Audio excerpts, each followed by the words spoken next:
My name is Robert Stewart with Keller Williams Select Realty here in Minnesota. I'm a housing market expert and real estate agent with 18 years of experience.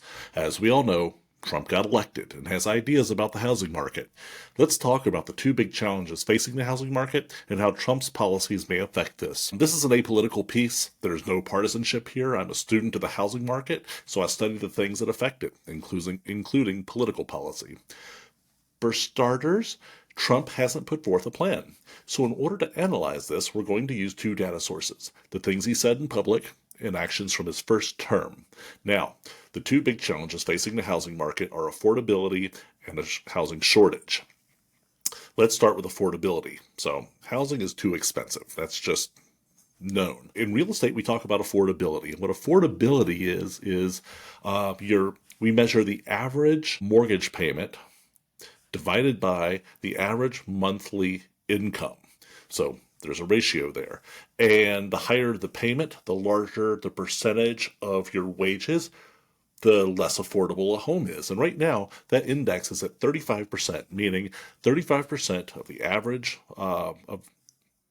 average monthly wages is mortgage payment. This is in comparison to 20% during the COVID years with 2 and 3% interest rates because payments were lower. Now, 35% feels like a pinch. It feels like a stretch for most people because it's a lot of money by a percentage of your income. A reduction in interest rate lowers the payment and lowers the percentage out of your paycheck, and that improves affordability. So, also, when you increase your income, you have more income, and so your mortgage payment is less percentage of that. Housing becomes more affordable. So the average first-time home buyer feels the biggest pinch. They're typically younger. They're in the beginning of their income earning years, and the price of a home will be a significant part of their paycheck. But as they grow, as they get promotions, salary increases, things like that, their house for their situation becomes more affordable.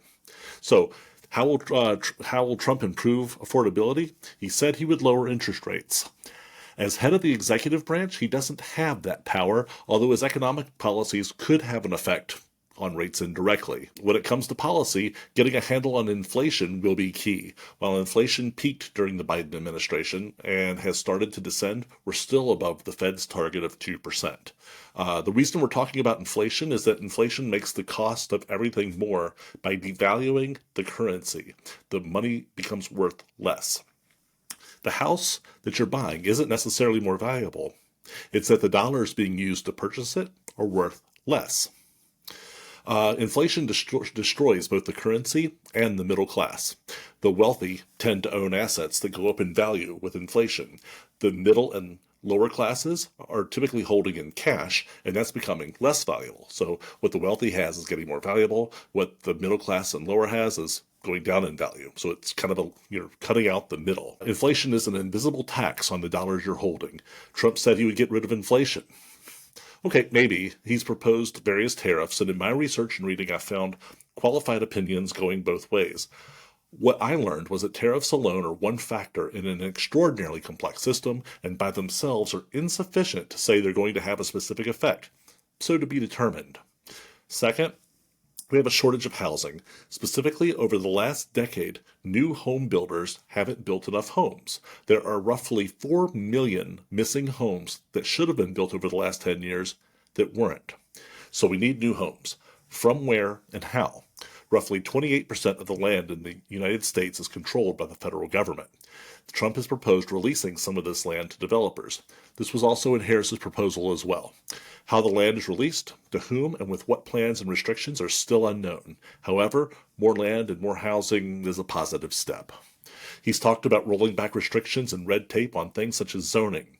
He doesn't exactly have the power to do this either, perhaps on the federal land that we just mentioned, but planning and zoning laws are an intensely local thing, administered by individual cities and counties. These entities are always allowed to be more restrictive than state and federal law, but not less. Certainly, zoning laws have created an artificial shortage of potential housing, and not without value. No one wants a house next to an Amazon distribution site, Nobody wants a tiger farm in their neighborhood.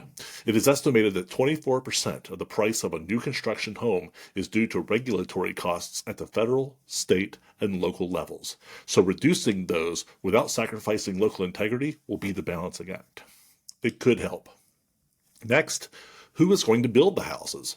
Trump has proposed massive deportation of illegal immigrants. A large part of our domestic labor market is undocumented workers. It is a well-known secret and inconvenient truth that 31% of our construction workers are immigrants. So who will build the homes? And when these homes are built, how much will they cost? These are all questions made more important by Trump's immigration policy that seemingly limits labor. And while Trump and Vance have said that illegal immigrants have caused the current housing shortage, I just don't see that as a significant variable. Does it affect the market? Sure. There are numerous influences on the housing supply, and I can't find the data to support this assertion that the effect of undocumented people is that serious. Finally, it shouldn't be a political statement to say that the path to citizenship should be faster and easier. This has all been based on things that Trump has said. Now for what he's done. During Trump's first term, most of his HUD budget proposals were shot down by the 115th Congress in his first 2 years, which was Republican Senate and Republican House. And then again in his second 2 years by the 116th Congress, which was a Republican Senate and I think a Democratic House. Really unsuccessful getting proposals through. All the proposals sought to end affordable housing starts. He did this thing called the Opportunity Zones of the 2017 Tax Cuts and Jobs Act, which had mixed results, which was attributed largely to local implementation. I think they had a decent idea. It's just that when it got down to the ground level, the implementation just wasn't there. Our system of checks and balances combined with a hierarchy of governmental layers ensures that not a lot gets done for better and worse. In summary, the general consensus, in my opinion, is that interest rates will vary within 1 point of 6% for Trump's term.